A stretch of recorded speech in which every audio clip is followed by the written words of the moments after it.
following the killing of a 14-year-old boy, Kehinde Alade, by a stray bullet fired by policemen on hot pursuit of the vehicle conveying the deceased. The Oyo State Command of the Nigeria Police Force has made some clarification in line with video evidence that one of its men attached to Oyo State Traffic Management Authority, OYTMA, on Tuesday targeted and fired bullet to deflate one of the tires of the vehicle because the driver, who later was found out to be the father of the deceased, Odunayo Alade, drove the vehicle in a life-endangering manner, giving the police the room to suspect the dangerous driving to be an apparent act of kidnapping. Hence, the police team gave the vehicle a hot chase and opened fire towards the tires of the vehicle, but the bullet missed and penetrated through the car booth and hit the student who was on his way to take the West African Examinations Council (WAEC) exam, with the deceased student's father, who introduced himself as a single father taking care of the kids since his wife allegedly abandoned and left them 7 years ago,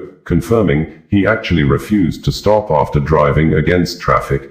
An eyewitness who was one of the occupants in the vehicle said they continued the driving for some moments even when the little boy screamed and shouted he has been shot, initially believing the boy and other kids at the back seat, who were also screaming, to have raised the alarm out of fear of the police until they saw the boy gasping.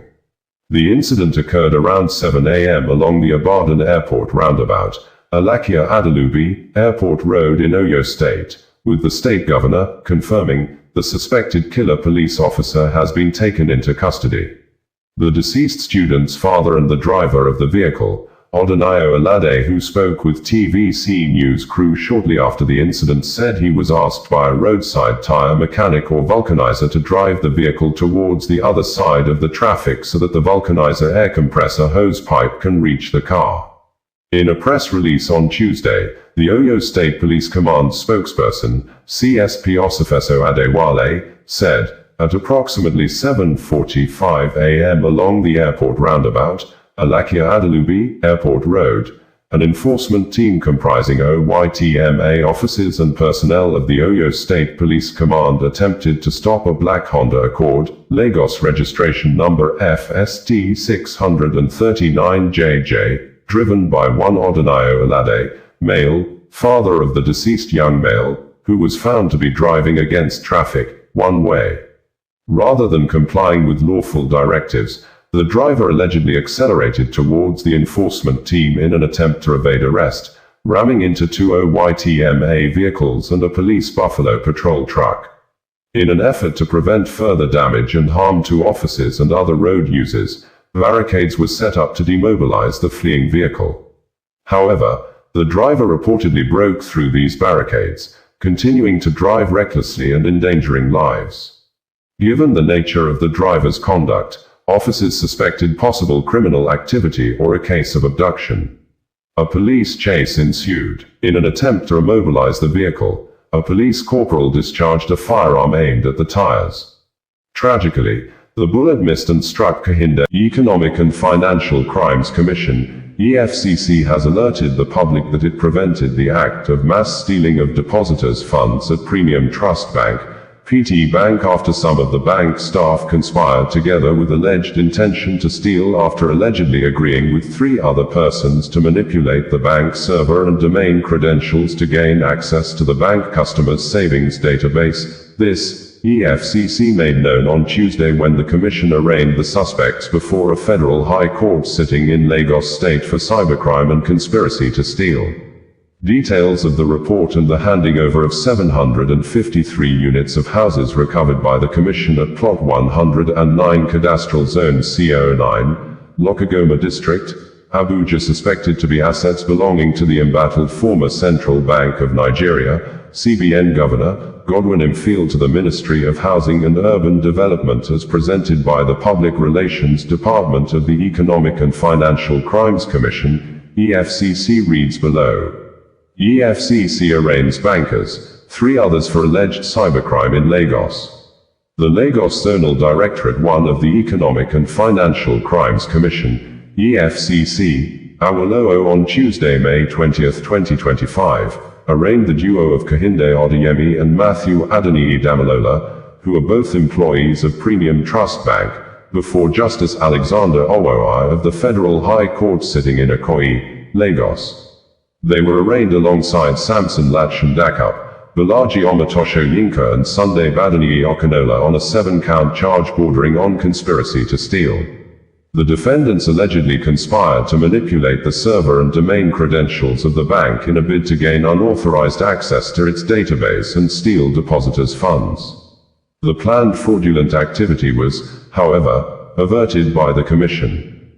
One of the counts reads, that you, Kehinde Alade, Samson Latchandakap, Bolaji Omatosho Yinka, Sunday Badaniyi Okanola, and Matthew Adeniyi Damalola, along with individuals identified as Humble, at large, Waziu, at large, Isa Ismaila, at large, and another referred to as Victor Joshua Almona aka Oracle, at large, conspired unlawfully between April and May 2025 in Lagos, within the jurisdiction of this honorable court, to manipulate the access code. This included the bank's server IP and domain credentials of Premium Trust Bank Limited in a bid to gain unauthorized access to the entire database of Premium Trust Bank Limited for the purpose of committing an offense to wit, stealing from the bank's funds, and you thereby committed an offense contrary to Section 27 and 28, 1b, of the Cybercrimes, Prohibition, Prevention, etc. Act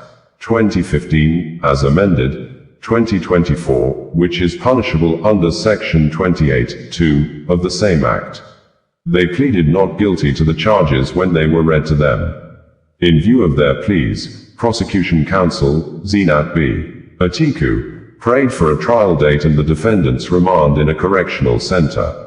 Counsel to the first defendant, Adeleke Adepoju, urged the court to admit his client to bail. Former United States of America President, USA, Joe Biden on Monday issued a statement thanking everyone for the love and care messages he received since, on Sunday, the personal office of the ex-president announced that the former North America country president has been diagnosed of aggressive cancer that has spread to the bones, with Joe Biden saying in the Monday message that, "Cancer touches us all but him and his wife, Jill, are strongest in the broken places." The news of the former president's cancer diagnosis has become a major issue in the United States, especially in the media, with a video of the ex-president comforting the daughter of John McCain over McCain cancer diagnosis during a televised TV show years back, and President Donald Trump's son, Donald Trump Jr. resharing a 2022 video of Joe Biden personally announcing that he has cancer,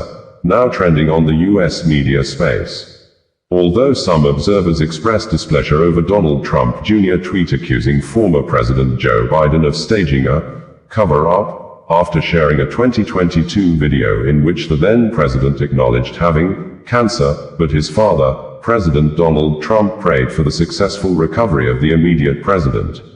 President Donald Trump said, "Melania and I are saddened to hear about Joe Biden's recent medical diagnosis.